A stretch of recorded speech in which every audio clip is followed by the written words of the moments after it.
Selamat datang di video course interaksi manusia dan komputer. Pada kesempatan kali ini, saya akan membahas tentang prinsip usability. Nah, kenapa di dalam sebuah interaksi manusia dengan komputer itu ada usability? Sebuah sistem, aplikasi, kemudian perangkat itu harus memiliki usability atau kegunaan. Sehingga manusia, kita sebagai pengguna itu dapat experience, dapat sebuah manfaat jika kita menggunakan sebuah sistem, aplikasi atau perangkat. Dulu komputer tidak begitu banyak digunakan karena memang belum banyak dibutuhkan. Jadi dulu masih banyak yang manual. Nah, sekarang sedang berkembang zaman, semuanya sudah terkomputerisasi. Bekerja sudah menggunakan komputer semuanya. Bahkan tidak ada lagi kantor-kantor yang tidak memiliki komputer. Nah, itu sebuah kegunaan. Artinya komputer itu berguna untuk membantu manusia. Itulah dia disebut dengan usability. Di dalam prinsip usability ada 3 prinsip yang kita kenal. Yang pertama adalah learnability, yaitu kemudahan bagi pengguna untuk menggunakan sistem secara efektif. Ya. Nah, jadi dengan adanya sistem yang mudah digunakan akan membuat kinerja yang optimal. Kemudian yang kedua adalah prinsip flexibility. Fleksibel, kita bisa menggunakan sistem ini dengan fleksibel, artinya dengan cara model bisa kita pilih yang sebagai cara yang mudah. Kemudian yang ketiga ada prinsip effectiveness atau efektivitas. Kita sebagai pengguna tentu ingin menggunakan aplikasi atau sistem yang efektif, yang cepat, yang bisa diandalkan. Itulah tadi prinsip dari usability. Selanjutnya kita akan membahas tentang learnability.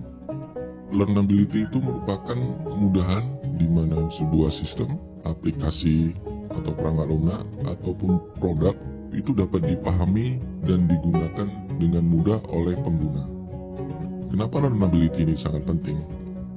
Karena dia akan berhubungan dengan waktu dan biaya. Jika prinsip learnability ini didapat dari sebuah sistem, maka perusahaan akan sangat untung, akan mendapatkan keuntungan dari waktu dan biaya. Kenapa waktu? Jadi begini, ada sebuah sistem, kita bahas saja mungkin sistem e-commerce, atau lebih dekat lagi lah ke mahasiswa, yaitu sistem informasi akademik. Kita lihat dari learnability-nya, kita nilai. Kita sebagai pengguna pasti bisa menilai, oh aplikasinya ini begini. Nah, kita lihat dari sudut dari learnability-nya, kemudahannya. Sistem yang learnability, misalnya sistem operasi akademik dengan yang mudah digunakan, tentu tidak perlu ada yang namanya pelatihan. Kalau portal mahasiswa itu learnability, mudah digunakan, tentu universitas tidak perlu memberikan pelatihan kepada mahasiswa. Tapi kalau sistemnya susah, itu mungkin 1 kali pelatihan tidak cukup, harus berulang kali. Dan itulah yang disebut dengan merugikan dalam sisi waktu, ya. Ada pelatihan di situ berkali-kali pula. Itu kan sangat tidak learnability berarti sistemnya. Oke. Yang kedua adalah menyangkut biaya. Dengan adanya pelatihan, tentu ada narasumber, ada peserta, ada kos yang dikeluarkan lagi seperti sewa-sewa lain. Itu kan ada biaya yang dikeluarkan. Nah, dengan sistem yang learnability sudah mudah digunakan, tidak perlu ada pelatihan, berarti tidak perlu mengeluarkan biaya tambahan. Itulah kenapa dalam mendesain sebuah sistem, aplikasi atau perangkat lunak itu harus kita lihat dari learnability-nya, kemudahannya. Ada prinsip-prinsip yang mempengaruhi tingkat dari learnability. Yang pertama ada predictability, kemudian feedback, kemudian yang ketiga familiarity, yang keempat generalisasi, yang kelima konsistensi. Kita akan membahas yang pertama, yaitu predictability. Di sini saya tampilkan sebuah gambar tampilan dari sistem e-commerce, salah satu e-commerce cukup terkenal. Apa sebenarnya predictability itu? Nah, predictability itu ada 2 poin yang cukup penting yang saya cukup garis bawain di sini. Yang pertama, bagaimana pengguna mengetahui interaksi yang dilakukan ke sebuah sistem. Misalnya ini ada sebuah sistem e-commerce. Kita lihat di sini ada menu di atas ini. Ada home, kemudian ke kamera. Nah, ini seterusnya ini adalah langkah langkah sampai sejauh mana pengguna menggunakan sistem ini. Ya, dia sudah sampai ke sini nih. Sudah sampai ke 1, 2, 3, 4 langkah. Dan kemudian mungkin ada langkah berikutnya yaitu langsung ke tambah keranjang atau bayar ya selanjutnya. Nah, berarti kan si pengguna sudah paham ya, sudah memahami bahwa dia mau mencari kamera. Dia cari dulu, pertama dia ke home, kemudian pilih kamera, dia mau pilih kamera apa, langsung selanjutnya baru ke tipe kameranya. Di sini berarti si pengguna memahami interaksi. Contohnya lagi ya, kalau lebih dekat ke mahasiswa mungkin ya portal akademik, bagaimana mahasiswa memahami interaksi sampai dia bisa ngisi TRS. Ya kan? Pertama dia buka situsnya, kemudian dia login, kemudian pilih menu TRS, pilih mata kuliah, kemudian submit. Nah itu kan interaksi itu dengan sistem. Sampai dia bisa melakukan itu berarti si pengguna atau mahasiswa memahami dari sistem yang dibuat. Nah poin kedua yang cukup penting di predictability ini adalah bagaimana pengguna mengetahui operasi berikutnya dari sebuah sistem. Tadi yang pertama memahami interaksi, kemudian apa yang harus dilakukan berikutnya. Jadi pengguna harus tahu. Kalau sudah sampai di sini, berarti pengguna ada dua kondisi mungkin ya. Dia mau langsung ke tambah keranjang atau ke pembayaran, atau dia mau cancel. Berarti pengguna memahami operasi berikutnya.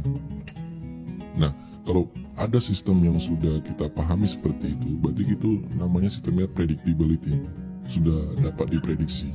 Kalau kita sudah bisa memprediksi sesuatu, pasti kita akan melihatnya itu sebagai kemudahan.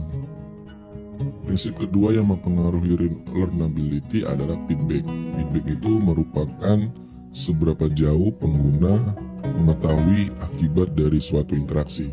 Kalau di sini saya kasih contoh, ada sebuah ulasan ya, kita bisa memberikan feedback atau umpan balik kepada sistem mengenai, ya mungkin bisa mengenai penilaian sistem, bisa mengenai penilaian dan yang lain-lain.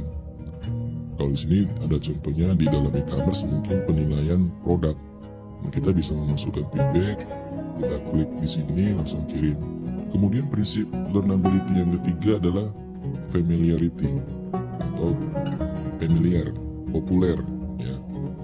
Jadi familiarity ini merupakan analogi dalam desain sistem dengan aplikasi jenis atau yang mirip ya, yang mirip yang memiliki menu-menu yang dianggap populer. Saya di sini ada menampilkan dua e-commerce yang kalau kita lihat sekilas sebenarnya ini mirip-mirip. Kiri gambar, kemudian di sebelah kanannya itu deskripsi dan harga. Jadi untuk seperti ini tuh sudah familiar ya untuk semua e-commerce. Bahkan bukan cuma dua yang saya tampilkan ini, semua e-commerce saya kira hampir mirip seperti ini sih.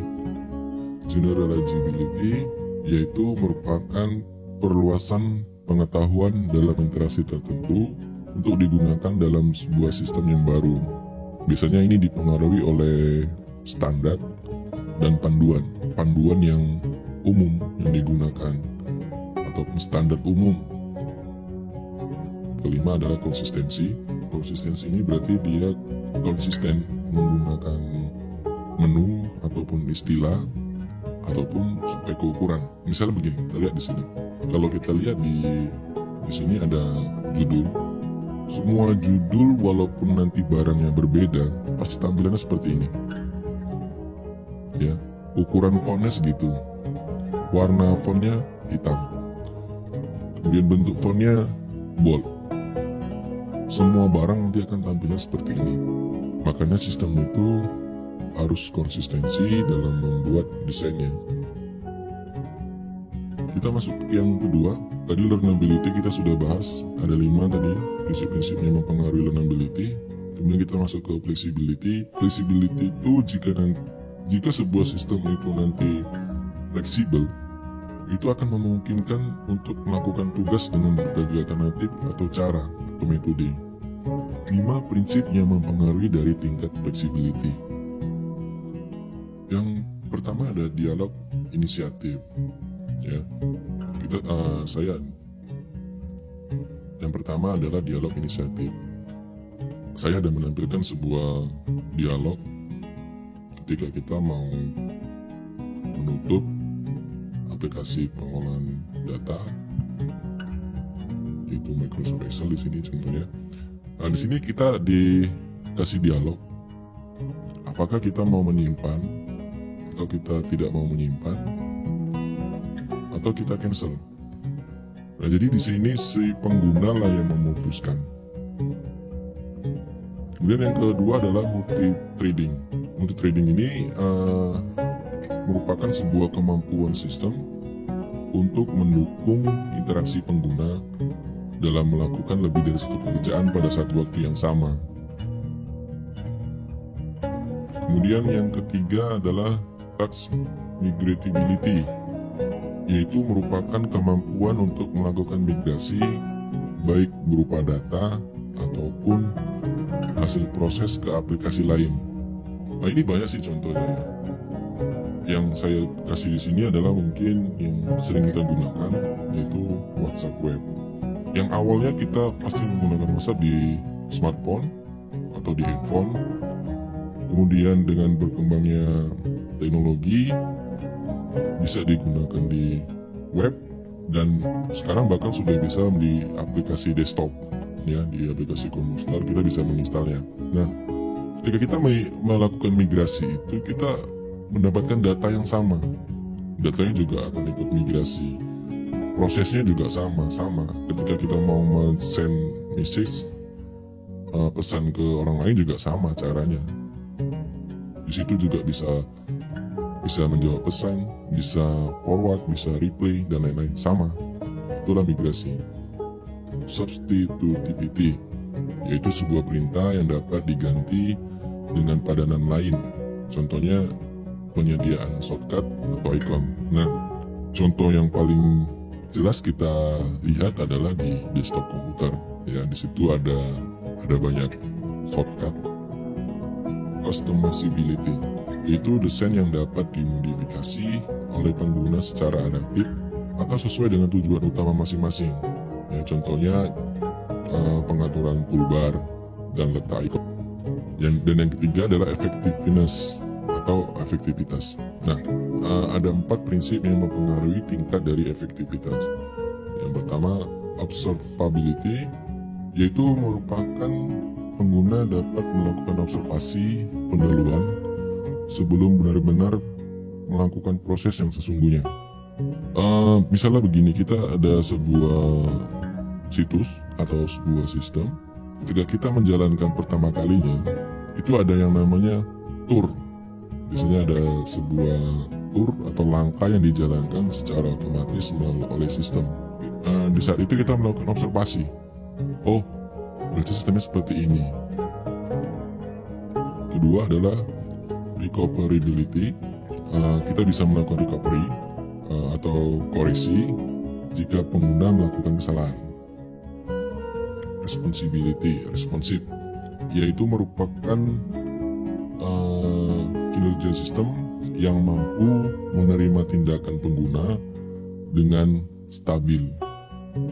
Sebenarnya usability ini hampir sama dengan pandangan atau paradigma seorang pengguna.